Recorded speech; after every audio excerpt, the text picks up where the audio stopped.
Bienvenue les amis dans la masterclass d'aujourd'hui. Comme vous le savez déjà, on va continuer avec le credit score et tout ce qui va avec. La dernière fois, on a commencé avec, n'est-ce pas, le credit score en lui-même. On a parlé du credit score. On a eu de très belles questions qui nous ont permis de toucher certains autres aspects, n'est-ce pas? Donc aujourd'hui, on va déjà terminer avec ce qu'on a commencé la dernière fois. Et si on a un peu de temps, on va commencer avec le credit history, n'est-ce pas? L'historique de crédit qui, voilà, est aussi bon à savoir. Il faut aussi connaître comment ça fonctionne. Donc la dernière fois, on a parlé on a surtout les bases du crédit score, OK? Savoir en fait tout ce qu'il faut faire, tout ce qu'il ne faut pas faire. Voilà, je pense que les passes intelligentes, trois mois de discipline, OK, super. Wake up, OK, utilise 100% de ton crédit, si tu as limite 200. Bon, on va commencer par ici. Je pense on a déjà touché ce point, sinon on va juste le lire vite fait. Alors, voici la stratégie Wake Up pour passer de 600 à 700 et plus. Première étape, obtiens ta première carte, un espace secure, ouvre une carte sécurisée chez Discover Capital One. Désolé, Open Sky, Sham, Credit Builder. Je tiens à préciser que d'autres réussissent aussi à obtenir des cartes juste comme ça du premier coup. Les gens, il y a certaines personnes qui réussissent à obtenir des cartes juste au début comme ça. Et si c'est pas votre cas aussi, c'est pas trop évident, n'est-ce pas votre statut, vous n'avez pas encore de job, d'emploi et tout ce qui va avec, vous pouvez commencer avec une Secure Credit Card. Alors, deuxième étape, utilise moins de 10% de ton crédit. C'est-à-dire que si ta limite c'est 200, ne dépense pas plus de $20 sans rembourser. Donc, c'est comme ça que tu travailles sur ton crédit score. Paye toujours avant la date de statement, pas juste le due date.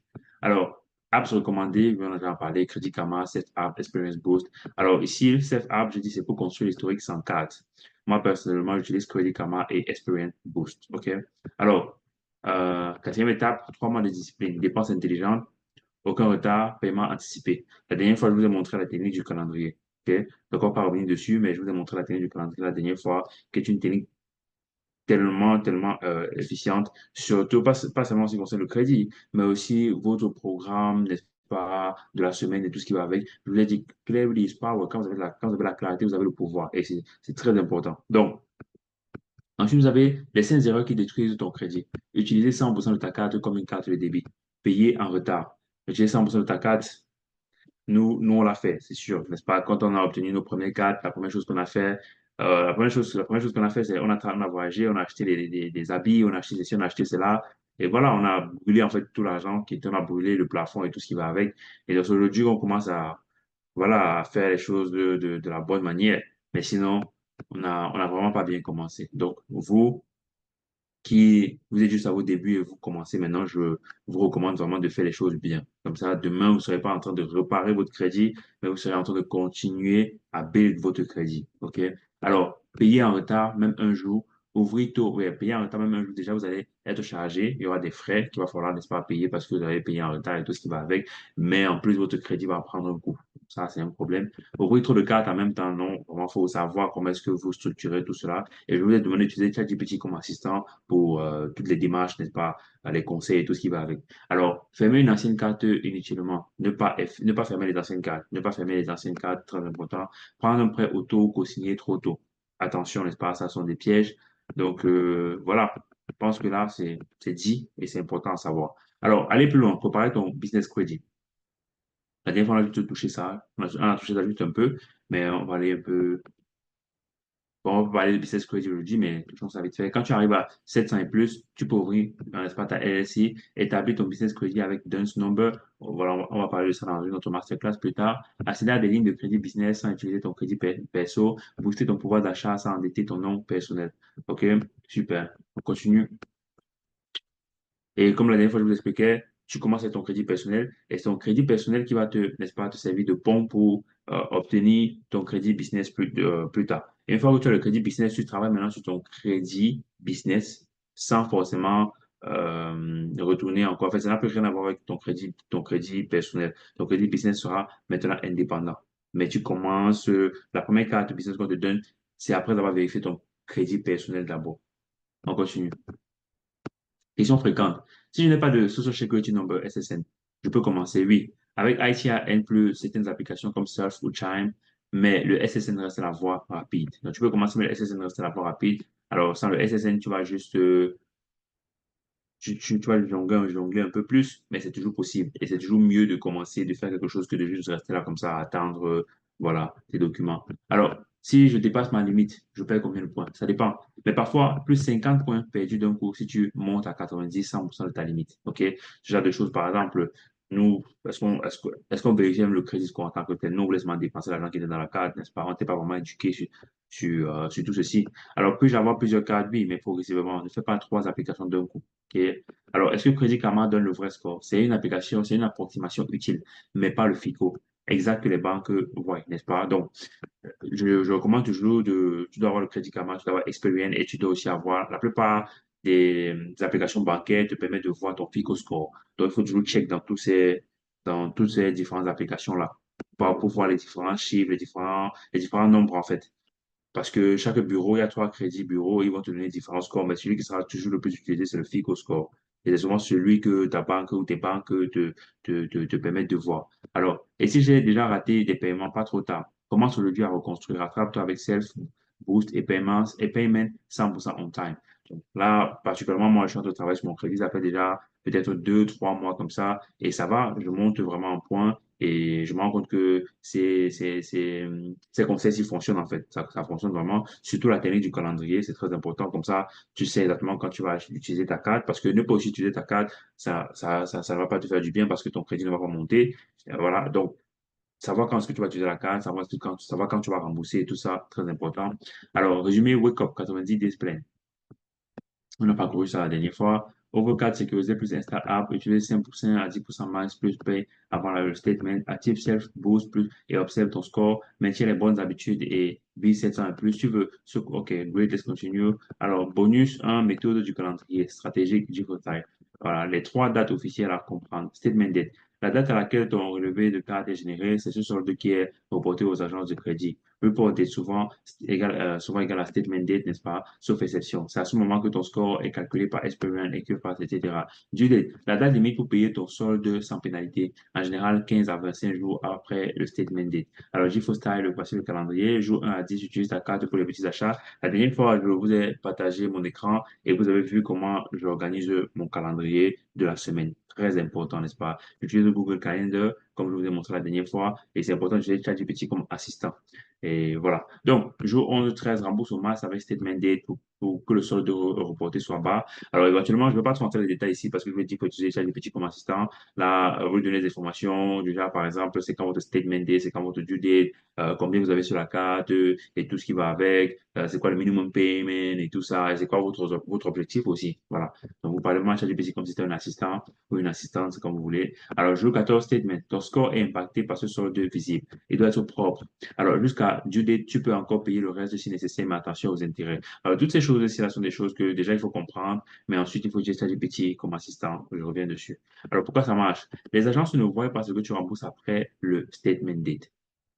Si tu attends la due date pour payer, elles voient un solde élevé. Donc, il faut savoir jouer comment avec due date, payment date, due date, statement date and all that, right? Voilà. Je veux dire, si vous entrez dans votre compte bancaire, vous allez voir le statement date, vous allez voir, bon, dans votre crédit, dans votre compte, là, vous avez la carte de crédit et tout, vous allez voir le due date et tout ça. C'est le jour de paiement de la carte, le jour si vous dites, par exemple, vous devez payer minimum $17, euh, le 24 mai, c'est le due date, n'est-ce pas? Alors, si tu payes avant la statement date et voir un solde bas, donc, tu dois comprendre ces nuances entre due date, statement date et tout ça. Mais tout ça est dans ton compte, en fait. Et si tu utilises ChatGPT peut t'aider à trouver tout ça. Alors, ton objectif, être clean avant la statement date. Donc, tu te bats pour être clean avant la statement date parce que c'est à ce moment-là que les bureaux reçoivent tous les rapports, n'est-ce pas, concernant ton crédit à toi, concernant comment est-ce que tu as utilisé la carte, si tu es resté à moins de 10%, si tu as remboursé, tout ce qui va avec. Alors, donc, être clean avant le statement date, pas juste le due date. OK. Alors, résultat, ton législation reste faible, sous 10%. Tu gagnes des points tous les mois. Tu montes vers 700 et plus sans dette et sans stress. Bon, tomber sur le deuxième bonus, utilise ChatGPT comme ton assistant crédit. Alors, un coach qui ne dort jamais, te répond 24 heures sur 24 et t'aide à gérer ton crédit, ta stratégie et tes objectifs. Je vous ai déjà dit, très important d'utiliser ChatGPT comme assistant ici. Alors, pourquoi utiliser ChatGPT? Il t'explique tout sans te juger. OK? Sans te juger. Il t'aide à planifier et structurer ton avancement et stimule des situations avant que tu ne fasses une erreur. Il peut créer des messages, appels, emails pour gérer tes dossiers. Tu n'oublies plus rien avec ces rappels. Si connecté à d'autres apps, ok, bon là c'est déjà un niveau avancé. Quand tu es connecté, tu connectes ton ChatGPT avec d'autres applications, c'est un niveau avancé. Pour le moment, tu peux juste prendre des photos qui ne montrent pas forcément les informations personnelles comme le compte bancaire et tout ça, comme le numéro de compte et tout ça, ou le routing number. Donc, tu peux juste filmer, par exemple, ce que tu dois, combien tu dois rembourser, tant que ça ne montre pas des informations personnelles. Tu peux, n'est-ce pas, filmer et lui montrer, et il pourra, n'est-ce pas, mieux t'aider et tout ce qui va avec. Alors, c'est un prompt prêt à utiliser, copie, colle et modifie. Comprendre ton score. Explique comment mon crédit score est calculé étape par étape, comme si j'étais nouveau aux États-Unis. C'est par exemple un prompt que tu peux juste copier et coller dans ChatGPT pour voir ce que ça te dit. Crée ton calendrier de paiement. Alors, aide-moi à créer un calendrier stratégique pour mes paiements de carte Discover. Ma statement date est le 15, ma due date est le 3 du. Mon statement date est le 15, mon due date est le 3 du mois suivant. Vous voyez? Donc, vous donnez ce genre d'informations-là et il va carrément simuler même un calendrier pour vous et vous aurez juste à aller dans votre calendrier virtuel et à rajouter ces dates-là pour vous rappeler, OK, tel jour, je dois utiliser ma carte, peut-être 25 $, je dois peut-être dépenser 25 ou dépasser 50 en fonction de ce que vous avez, n'est-ce pas, comme plafond. Et tel autre jour, je dois payer avant le statement date ou avant le due date et tout ce qui va avec. Donc, voilà. ChatGPT va vous permettre je veux dire, la façon de créer un assistant, la façon, en fait, comment s'y prendre pour créer un assistant avec ChatGPT, c'est juste commencer à parler avec ChatGPT dans une nouvelle fenêtre. Tu ouvres une nouvelle fenêtre et tu commences à lui parler de ton crédit et tout. Alors, c'est pas qu'à un moment donné, il va être full, mais ça va prendre un peu de temps. Il va te dire que voilà, vous avez eu trop de conversions à cette fenêtre-là. Il faut aller dans une nouvelle fenêtre et tu pourras lui demander de te donner toutes les informations nécessaires pour continuer, en fait, pour commencer à nouveau dans une nouvelle fenêtre. Et c'est comme ça que tu crées un assistant de la manière la plus simple. Et après, d'autres façons, créer un GPT, voilà. Donc, mais pour le moment, on reste simple. C'est déjà mieux de commencer avec ça que de ne pas commencer du tout. Donc, tu te crées un assistant comme ça, et ensuite, tu lui donnes les informations. Il va vraiment te suivre dans ton processus pour, pour monter avec ton crédit score. Alors, construis un plan 90 jours. Tu lui envoies la prompt, ça c'est la prompt, copier-coller dans ChatGPT. Alors, crée-moi un plan simple sur 90 jours pour passer d'un crédit score de 620 à 700 et plus, en utilisant une carte sécurisée et une app comme Self. Rédiger une dispute erreur sur ton crédit report. Bon, ça, on va plus entrer dans les détails de ce point-ci là quand on va parler de credit repair. OK? Alors, écris-moi une lettre de contestation pour Experian à propos d'un paiement signalé à tort comme en retard sur ma carte Capital One. OK? Donc, je vous ai dit qu'il faut vous connecter à Experian, il faut vous connecter à Credit Karma. Ça va non seulement vous permettre de suivre toute l'activité, n'est-ce pas, concernant votre crédit, mais aussi si une personne, par exemple, utilise votre Social Security pour prendre un crédit quelque part et tout, vous serez directement alerté et vous pourrez agir en temps. Donc, c'est important. Donc là, par exemple, vous allez être alerté s'il y a eu un changement sur vos crédits, sur vos cartes de crédit, en tout ce qui concerne le crédit, votre actualité crédit, n'est-ce pas? Et là, vous pourrez directement disputer s'il y a un problème. Alors, simulation de décision. Je pense ouvrir une deuxième carte de crédit dans un mois. Est-ce une bonne idée si mon score actuel est de 645? Pose-moi les bonnes questions avant de décider. Par exemple, c'est comme ça. Ensuite, tu continues à juste dialoguer avec ChatGPT, en fait, comme si c'était, je sais pas moi, like, sans forcément avoir toujours la bonne chose à dire, mais juste essayer de dialoguer au fur et à mesure qu'il te répond. Tu continues à dialoguer. Normalement, tu poses tes questions, n'est-ce pas? On continue. Alors, astuce. Agis comme un expert en crédit américain au début de tes prompts pour avoir des réponses plus pro. Très, très important. Donc, quand tu veux créer, n'est-ce pas, cet assistant-là, je pense que je vais faire une simulation là. Je vais vous montrer comment créer un assistant ChatGPT de la manière la plus simple. Je vous ai dit, c'est juste de commencer la conversation dans une nouvelle fenêtre. Et ensuite, vous allez, n'est-ce pas, utiliser ces prompts-ci, vous pourrez juste copier et coller carrément parce que on va mettre ce guide-là dans la classroom en ligne. Vous pourrez télécharger et utiliser juste les prompts ou juste utiliser ce que vous connaissez. Et si vous êtes inspiré, vous pourrez, n'est-ce pas, utiliser vos propres prompts. Mais l'idée ici, c'est d'utiliser ChatGPT comme assistant. Alors, avertissement quand même. ChatGPT n'a pas accès à tes vraies données personnelles. Donc, ne lui donne pas de numéro de compte. Je ne peux pas vous conseiller de donner vos informations personnelles. Donc, il faut préciser ça. Alors, ne lui donne pas de numéro de compte. Ne le remplace pas par un conseiller bancaire certifié. Utilise-le comme assistant stratégique et pédagogique donc pour apprendre. OK? Assistant stratégique et pédagogique. Alors, en général, quand j'essaye de simuler, je vais arrêter de partager vite fait, je vais voir un truc. Est-ce que je peux simuler pour vous montrer comment créer un système ChatGPT vite fait? Alors, les amis, on va aller sur ChatGPT.com. J'espère que vous avez déjà un compte.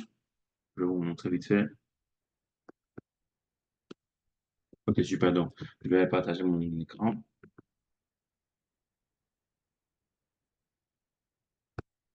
Dites-moi si vous voyez mon écran.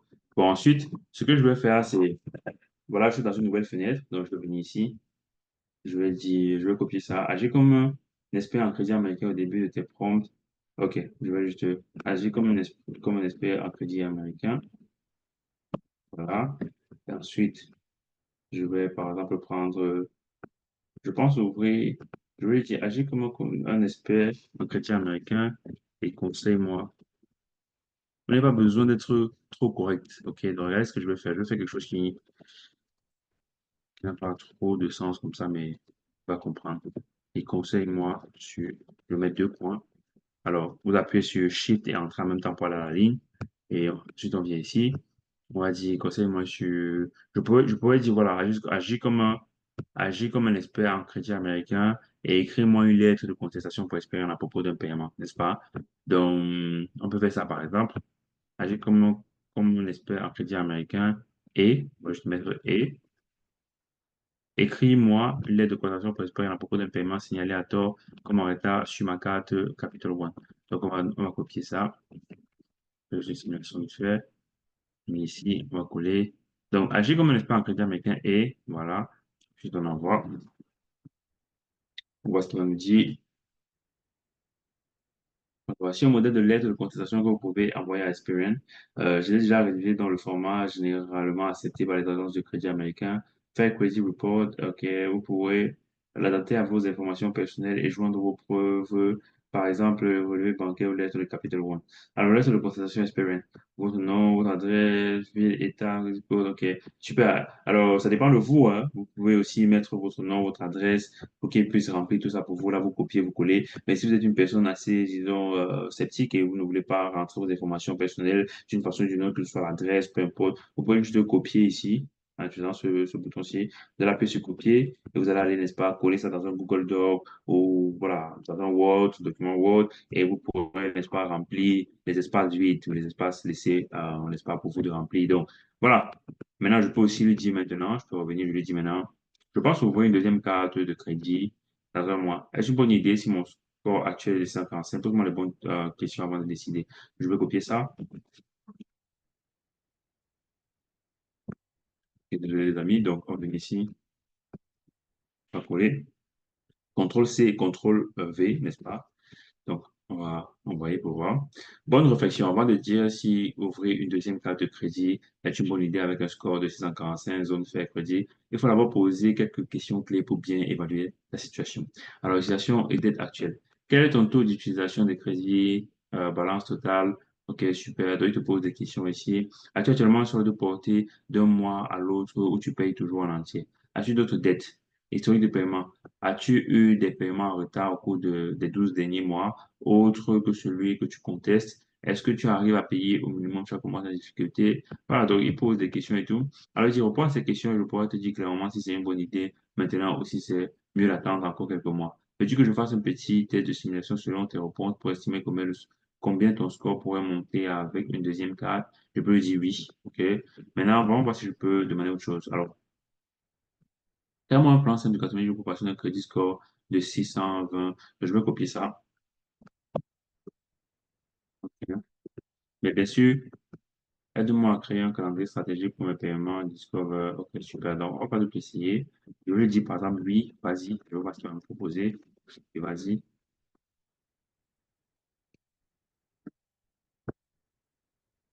Alors, mes simulations. Donne-moi ces informations. Donne-moi ces infos. Toute utilisation, tu sais ta limite. Et ton solde d'utilisation 65%. Combien est ta limite totale? Alors, tu payes le minimum. Autre dette. As-tu prêt auto? Ok, c'est quoi? Tu veux augmenter ton score rapidement pour un projet, logement prêt, bâtir ton crédit sur le long terme, avoir plus de flexibilité pour tes dépenses. Hmm. Dès que j'ai ces infos, bon, on n'a pas les infos là maintenant, on va lui dire, crée mon plan sur 90 jours pour passer d'un crédit score à 620 en plus en utilisant une carte sécurisée, une comme self. Excellent objectif. Passer de 620 à 90 jours à plus, mais possible si tu es discipliné. Je vais te créer un plan. Moi, un jour, alors mise en place, ouvre ouvrir un compte sécurisé, Capital One, ouvrir un compte self dépense sur la carte sécurisée, mais uniquement un ou deux, ok, super. Mois 2, ok. Mois 3, résultat, score initial 620, zone fair, score visé 690, 710, zone good. Condition pour réussir, zéro retard, même un jour détruit tout.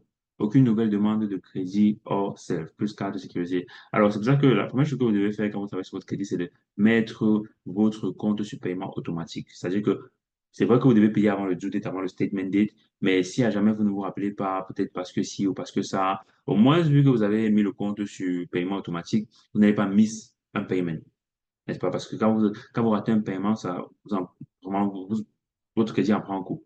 Donc, pour vous battre, pour mettre déjà sur paiement automatique et connecter à un compte, là, il y a toujours un peu de sous. Alors, même si vous oubliez à la fin, n'est-ce pas, le due date, ça va juste prendre au moins l'argent, le minimum payment. C'est encore mieux. Alors, pas le solde élevé, utilisation max 70%. Mais du coup, je te parle dessus un tableau hebdomadaire détaillé 12 semaines avec ce que tu dois faire. Je vais aussi lui poser cette question. Tu là, aide-moi à créer un calendrier stratégique pour mes paiements de carte Discover. Ma statement date est le 15, ma due date est le 3 du mois suivant. Donc, je vais lui demander ça. Si. Très bien, tu as deux dates cruciales à gérer pour maximiser ton score avec ta Discover Card. Statement Day, date de clôture le 15, c'est ce solde-là que les bureaux de crédit espèrent que faire traduction une voie. Garde ton solde bas. OK, pour toujours au moins deux fois, paye toujours au moins deux fois avant le 15, avant le 3 pour éviter. OK, super. So, exemple calendrier stratégique. Premier au 10, utilise ta carte normale pour ce 12, 13, premier paiement, réduis ton solde à presque 0,25. 16, 25, tu peux continuer à utiliser la carte pour les petites dépenses. Mais attention, ce qui est dépensé après le 15 sera visible qu'au prochain cycle. 28 au 2, deuxième paiement, paye le reste du solde pour arriver à 0 $ du résultat. Alors, tu n'as rien à payer. Tu as déjà soldé avant. OK. Résultat de cette stratégie, les bureaux de crédit voient toujours une utilisation très faible, boost du score. Tu évites intérêt et retard. Tu construis un historique parfait, paiement 100% on time. OK, super. Donc, vous voyez, par exemple, là, je viens utiliser ChatGPT et j'ai copier et coller les prompts juste pour simuler, que vous puissiez voir comment ça fonctionne. Et voilà, c'est tout. C'est tout pour ce guide-ci là. On va commencer le second. OK, comme vous pouvez le voir, alors ça, c'est le guide de crédit qui est disponible dans la classe en ligne, n'est-ce pas? Voilà. OK. Alors ici, le Wacom Masterclass Credit Score vs Credit History. Comprendre et construire ton historique. Alors, introduction. Pourquoi cette suite? La semaine dernière, on a découvert comment viser un bon score, 600 à 700 et plus. Cette semaine, on entre plus en profondeur. Comprendre le crédit historique, ce qu'il contient, comment le construire intelligemment et l'erreur que 90% des gens font sans le savoir. Donc aujourd'hui, on va aller un peu plus en profondeur concernant le crédit history, l'historique de crédit, n'est-ce pas? Alors, quelle est la différence entre crédit score et crédit history? Tiens, crédit score, une note 300 à 850 calculée à partir de ton historique. Le crédit score est calculé à partir de ton historique. OK? Voilà. Donc, ça, il faut comprendre. Le crédit score est calculé à partir de ton historique, bien que ce soit un peu tricky dans le sens où tu peux avoir un bon crédit score, mais tu n'as pas une bonne historique. Donc, ces choses, au fur et à mesure, tu apprends, au fur et à mesure, tu te rends compte que c'est des choses un peu... Mais bon, il faut jouer au game. Alors, exemple, 720, 650, etc. Credit history, l'ensemble des données de ton comportement de crédit dans le temps. L'ensemble des données de ton comportement de crédit. Donc, voilà, l'ensemble des données de ton comportement de crédit dans le temps, ouverture des comptes, payment limit, type de carte, âge du crédit. Ton crédit score est un résumé chiffré de ton crédit history. Voilà. Tant bien que si tu peux avoir un crédit score de 700, pourtant ton historique de crédit n'est pas si impressionnant. Mais au moins, si tu payes tes trucs on time, si tu, voilà, ça peut jouer pour que tu aies un bon crédit. Mais après, quand tu veux, par exemple, quand tu fais certaines demandes, il y a certains paramètres du crédit, de l'historique de crédit qui viennent maintenant jouer contre toi. Donc, c'est aussi ça le truc. Donc, il faut vraiment jouer au jeu. On continue. C'est que contient ton crédit history. Voici les éléments clés de ton historique. Âge moyen de tes comptes. Plus ancien, mieux c'est. C'est ça aussi qui tue beaucoup, c'est parce que ils ont bon crédit, mais côté sur l'ancienneté, là, c'est pas vraiment, voilà, c'est pas vraiment ça parce que ça fait peut-être 2 ans, ça fait 1 an qu'ils travaillent sur le crédit est déjà bon, mais l'ancienneté, c'est pas trop ça. Alors, âge moyen de tes comptes, plus ancien, plus c'est ancien, mieux c'est. Type de crédit utilisé, revolving, installment, donc ici on parle, est-ce que tu as finance a car, est-ce que tu as, n'est-ce pas, finance une maison et tout ce qui va avec. Alors, tu as les cartes, qu'est-ce que tu as d'autre? En fait, c'est tout ce mix-là. Limite et montant utilisé. Paiement à temps ou en retard. Compte fermé, collection, défaut. Demande de nouveaux crédits, hard inquiries. Je vous ai parlé de hard inquiries la dernière fois.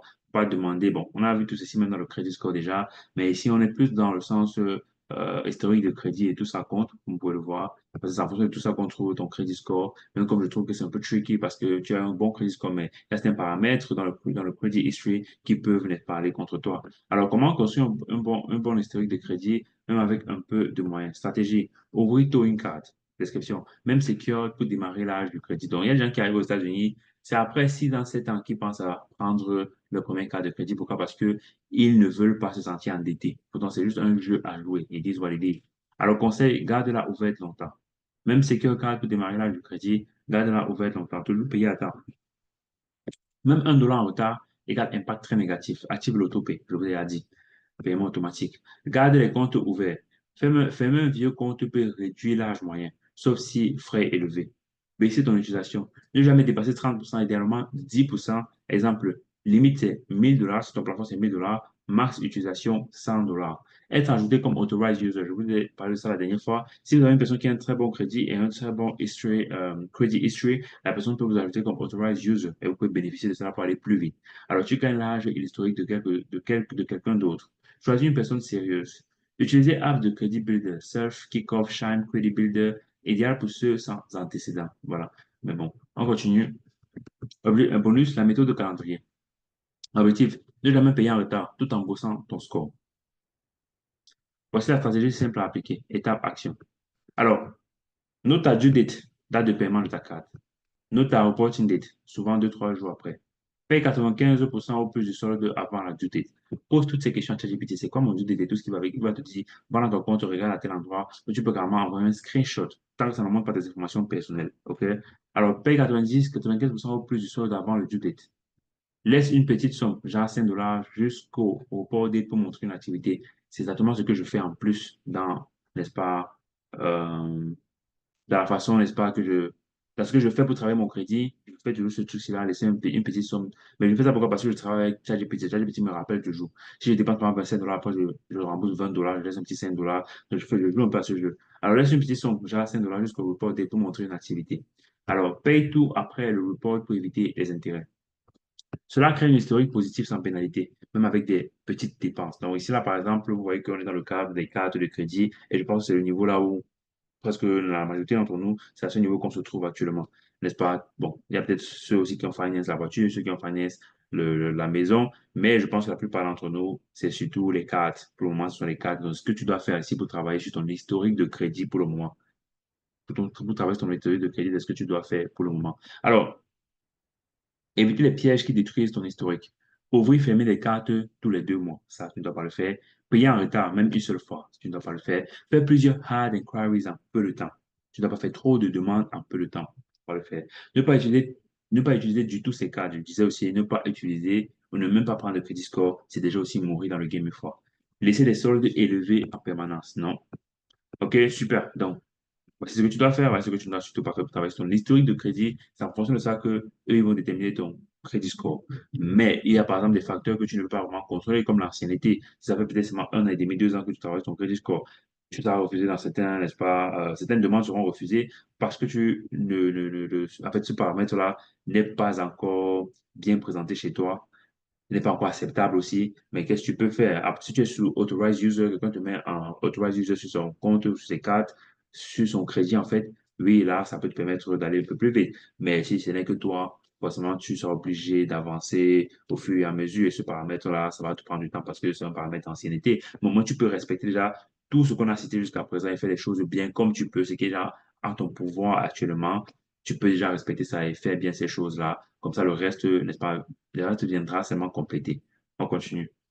Outils à connaître pour traquer et améliorer ton historique. Experian, Credit Karma, voilà les deux applications que j'utilise et je vous ai montré la dernière fois pour voir ton historique et simuler des changements. Apps de Credit Builder, Self, Kickoff, Shine. Credit Strong pour construire de l'historique sur un prêt simulé. Alors, je pense que cette application-ci est payante et c'est souvent pour les gens qui s'apprêtent à acheter une maison, n'est-ce pas? Ils ont besoin d'utiliser cette application-ci là parce que ça donne toutes les données en temps réel, euh, toutes les données en temps réel et ça permet aussi de, voilà, construire l'historique sur un prêt simulé. Donc, voilà, je vous demande, vous pouvez peut-être checker l'application si là, pour le moment, je l'utilise pas forcément. Authorize User, option rapide si un proche te fait confiance. Oui, c'est dans le Authorize User que vous serez capable non seulement de bénéficier de l'ancienneté de la personne et de beaucoup d'autres paramètres, sinon c'est compliqué. Alors, réponse aux questions fréquentes. J'ai un bon score 700 plus, mais je me fais refuser une carte. Pourquoi? Souvent à cause d'un historique trop court ou trop vite. Et là, tu n'y peux rien. Ce sont des paramètres qui vont se compléter avec le temps. Alors, mon historique est jeune. Dois-je quand même demander une nouvelle carte? Oui, mais une à la fois. Et laisse du temps entre les applications. J'utilise ChatGPT et ChatGPT va te conseiller dessus. Puis j'utilise ChatGPT pour me coacher? Oui. Parce qu'il me prompt encore. Agir comme un coach crédit, voici ma situation. OK? C'est toujours important de dire agir comme un professionnel. OK? Voilà. Donc, voici ma situation. Tu décris. Aide-moi à améliorer mon historique. C'est comme ça, elle appelle. Et je vous ai dit, on vient juste de créer un assistant. C'est-à-dire qu'à chaque fois que je vais vouloir travailler sur mon crédit, je vais venir cliquer sur la lettre contestation crédit. Je sais que dans cette fenêtre, j'ai un assistant qui m'aide à travailler sur mon crédit. Donc, c'est la façon la plus simple. Maintenant, si tu veux bien faire les choses, ne mélange pas tout, en fait. C'est-à-dire que si tu as ton assistant qui t'aide avec ton crédit, ne viens pas ici un jour lui demander, j'ai la tomate, j'ai les oignons, comment est-ce que je fais pour faire une bonne sauce? Utilise un autre assistant. Et l'assistant que tu vas créer maintenant pour poser cette question, n'est-ce pas, qui est à travers avec la nourriture et tout ce qui va avec, viens lui poser d'autres questions qui ont toujours travers avec la nourriture plus tard. Et là, tu vas réussir à faire, tu vas réussir à faire, n'est-ce pas, la parcimonie entre tes différents assistants. Tu seras capable de dire, oh, OK, l'assistant, c'est là, c'est pour la nourriture, l'assistant, c'est pour, par exemple, le crédit score. Et autre chose que je peux vous dire de faire, quand vous créez les assistants, si vous avez différents assistants comme moi, par exemple, bon, je les appelle assistants, c'est de nouvelles fenêtres, n'est-ce pas? Vous pouvez carrément commencer par mettre Credit Score, comme ça, 2 points, et vous appuyez Shift Entrée, et vous commencez maintenant à donner les informations et demander ce que vous voulez. Ce que ça va faire, c'est que quand ça va créer son nom ici, là, il y aura Credit Score à l'intérieur. Et ça va vous permettre de répertorier directement quel est l'assistant que vous voulez utiliser, n'est-ce pas? Donc, c'est un conseil en plus. Donc, agir comme un coach, voici ma situation où vous décrivez tout ça, aide-moi à améliorer mon historique et ensuite vous gardez cette assistance seulement pour le crédit. Alors, ce guide est prêt. OK, super, super. Voilà. Donc, les amis, c'est tout pour aujourd'hui. La prochaine fois, ce qu'on va voir, je vais en fait vous montrer les coulisses de comment est-ce que je travaille sur mon crédit score. Je vous ai montré mon calendrier. Je vais vous montrer les emails que je reçois de Experian, de Credit Karma, et je vais vous montrer comment, je pense que je peux même faire ça aujourd'hui. Hmm, est-ce que c'est préparé? Alors, la prochaine fois, comme je l'ai dit, je pense que c'est mieux la prochaine fois. Je vais vous montrer je vais vous montrer en fait ce qui se passe dans le back-end. Je vais vous montrer comment j'utilise Experian, Credit Karma, et je vais vous montrer comment mon crédit est en train de monter, n'est-ce pas? Je gagne des points parce que chaque semaine, parce que je fais ce qu'il faut faire, j'utilise un calendrier qui me permet de savoir, de me rappeler quand il faut faire un paiement et aussi de quand il faut, n'est-ce pas, rembourser. Voilà. Donc aujourd'hui, s'il y a quelque chose à comprendre, c'est que le credit history, c'est l'âge moyen de tes comptes, type de crédit utilisé, limite et montant utilisé, paiement à temps ou en retard, compte fermé, collections, défaut, demande de nouveau crédit. Voilà ce que contient le credit history. Maintenant, c'est en fonction de ton credit history qu'on détermine ton credit score. Bien que même avec un credit score, il y a certains paramètres du credit history que si tu, si tu, si tu ne respectes pas encore, ton compte ne respecte pas, ton crédit ne respecte pas encore, il y a tu auras des refus sur certaines demandes, en fait. Donc, ça, c'est aussi important à savoir. Si vous comprenez bien le décor et l'envers du décor, là, maintenant, voilà, c'est que c'est une bonne chose. Bon, on a d'autres choses maintenant à faire ici en bas, je vais vous montrer. Alors, Credit Score vs Credit History, ce qu'il faut vraiment comprendre. Le Credit Score est le résultat final. Bien que dans l'envers du décor, tu peux avoir un bon Credit Score, mais il y a certains paramètres que tu ne respectes pas encore. Le Credit Score, quand même, est le résultat final. C'est en fonction du Credit History, quand tu as ton Credit Score, bien que vous compreniez dans l'envers du décor. Le Credit Score est le résultat final. C'est une note calculée à partir de ce que tu as fait dans ton passé financier. Le credit history est la manière première, est la matière première. Le credit history est la matière première. C'est l'ensemble de tes comptes, comportements, type de crédit et âge. Donc, travailler sur ton credit history, c'est construire une base solide et varier pour que ton score monte et reste stable. Alors, et donc, non, travailler son historique est différent de juste booster son score temporairement. Tu peux avoir 720 de score aujourd'hui, mais te faire refuser une carte. Pourquoi? Parce que ton historique est trop court, trop léger, une seule carte, pas assez de variété, une seule trade line revolving. Seule trade line, ça peut être par exemple ta carte de crédit, ça peut être par exemple un auto loan, ça peut être par exemple installment for a house, right? Quand tu veux faire financer la maison. Donc, c'est ça qu'on appelle différentes trade lines. Les différentes trade lines, c'est tous les types de crédits que tu as.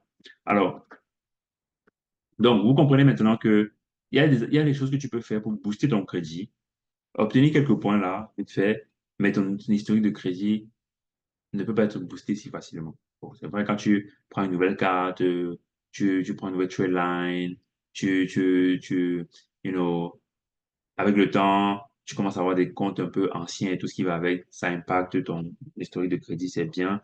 Mais comme je l'ai dit, tu peux booster ton crédit en quelques semaines, mais l'historique de crédit, ça prend souvent un peu de temps. Pas si un authorized, en fait, une personne qui a un bon crédit avec une bonne historique de crédit peut te mettre comme authorized user et ça va t'aider à aller très vite. Alors, ce que signifie vraiment travailler son historique. Action. Garder des comptes ouverts longtemps. Impact sur l'historique. Allonge la durée du crédit. Bénéfice pour le score. Bonus long terme. Donc ici, on a l'action, on a l'impact sur l'historique et le bénéfice pour le score. OK. Alors, ajouter différents types de crédits. Revolving plus installment. Diversifier l'historique, renforce le mix. OK. Ajouter les trade lines de qualité. Étoffe ton dossier de crédit, améliore le profit global. Ne jamais payer en retard, historique clean, boost direct du score. Baisser le taux d'utilisation, historique plus stable, score augmente vite.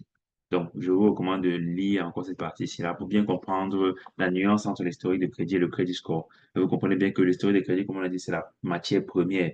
Et le crédit score n'est qu'un résultat de ton historique de crédit. Bien que tu peux avoir un score qui est boosté rapidement, mais une historique qui est assez faible. Voilà.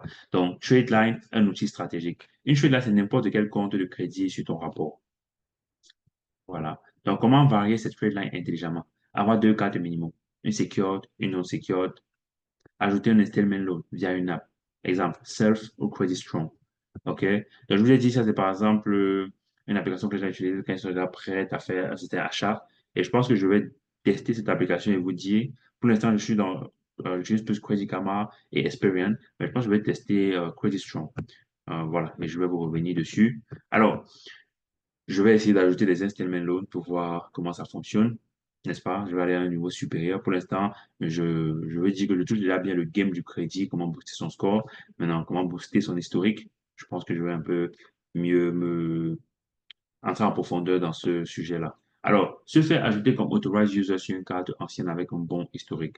Là, ça, c'est vraiment quelque chose qui va vraiment vous aider directement. Parce que si vous faites ajouter comme authorized user, vous bénéficiez de l'ancienneté de la personne, vous bénéficiez de ci, vous bénéficiez de ça, et vraiment, ça vous permet d'aller vite. C'est pour ça qu'il y a des enfants il y a des enfants, par exemple, ici, qui ont leur première carte dès leurs 18 ans, mais by the age of 19, alors, quand ils turnent 19, ils ont déjà un crédit très bon et une historique de crédit incroyable. Pourquoi? Parce que peut-être les parents l'ont ajouté l'ont ajouté comme authorized user sur leur compte et tout ce qui va avec. Ça fait en sorte que lui fly, c'est-à-dire qu'il va très vite. Donc, ajouter une ligne de crédit. Buy now, pay later. Klarna affirme si bien utilisé. OK? Donc, voilà comment jouer sur les trade lines. Je vais encore mieux étudier ça. Je vais essayer. Je vais vous revenir dessus. Surtout à ce niveau, Edelman Loan. OK? Maintenant, pour les ajouter une ligne de crédit, Buy Now, Pay Later, car c'est pas trop mon fort, le buy now, pay later. Et surtout que la plupart des gens le font sans forcément avoir de bonnes intentions dans le sens où je veux travailler, par exemple, mon crédit score, où je veux travailler, je veux mixer les trade lines. Sinon, ils ne savent même pas c'est quoi une trade lines. Donc, faut dire que si toi, tu le fais, par exemple, genre buy now, pay later, toi, tu sais ce que tu fais. Utilise ChatGPT comme assistant pour qu'il te dirige et il te conseille, en fait. Par exemple, tu veux prendre un iPhone, tu demandes à ChatGPT. Est-ce que ce sera avantageux pour moi d'acheter cash directement ou de prendre un crédit parce que tu as l'argent, c'est différent. Tu as l'argent des gens et tu demandes à ChatGPT.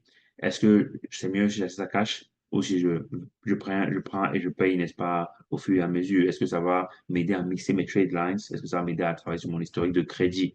Et vu que tu as déjà un assistant ChatGPT qui t'aide avec ça, il va pouvoir te conseiller parce qu'il a les informations antérieures que tu lui as données. Donc, c'est un peu comme ça. Donc, tous les moves que tu makes, qui concernent ton crédit et ton historique de crédit, tu dois parler de ça avec ton assistant ChatGPT. Alors, tout ça nourrit ton historique. Et plus ton historique est solide, plus tu seras approuvé pour les gros crédits, auto, immobilier, business. Donc, l'historique de crédit, c'est la matière première. La matière première. Et il faut vraiment travailler dessus. Ce qui est bien, c'est que par ricochet, tu travailles sur ton crédit score. Voilà. Donc, conclusion simple à retenir. Travailler ton historique, c'est bâtir une fondation stable. Le score, c'est juste la note qu'on donne à ta maison. C'est ça que je dis que quand vous travaillez sur votre historique de crédit, par ricochet, vous êtes en train de travailler sur votre crédit score. Vous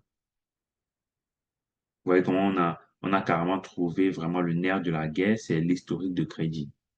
Alors, les deux vont ensemble, mais ne va pas travailler l'historique, mais ne pas travailler l'historique égale score fragile. Comme je disais, travailler l'historique déjà, donc travailler l'historique par ricochet te fait travailler sur le score. Et voilà. Donc, si tu ne travailles pas l'historique, le score sera fragile. Si tu ne travailles pas l'historique, le score sera même passable, ou même un peu bien, ou même good, mais tu seras limité aussi. Il faut travailler sur les deux. Le problème, c'est qu'il y a des choses que tu peux facilement influencer, comme l'ancienneté et tout ce qui va avec. Mais si je trouve des solutions, forcément, je vais partager avec vous. Alors, bonus, étude de cas pour mieux comprendre score vs history. Et si là, on a confectionné quelques cas, on a pris quelques cas comme ça, des cas réalistes, qu'on va essayer un peu de toucher pour que vous compreniez certaines choses. Alors, on a le premier cas, on a Paul. Paul, le beau score, mais un mauvais profil. Il a un bon score, mais il a un mauvais profil. Donc, mauvaise historique de crédit. Alors, score FICO, 750. Bon, âge de crédit, 7 mois. Une seule carte ouverte récemment. Aucun autre compte, pas d'installment, pas de mix, pas d'historique long ou de compte autorisé.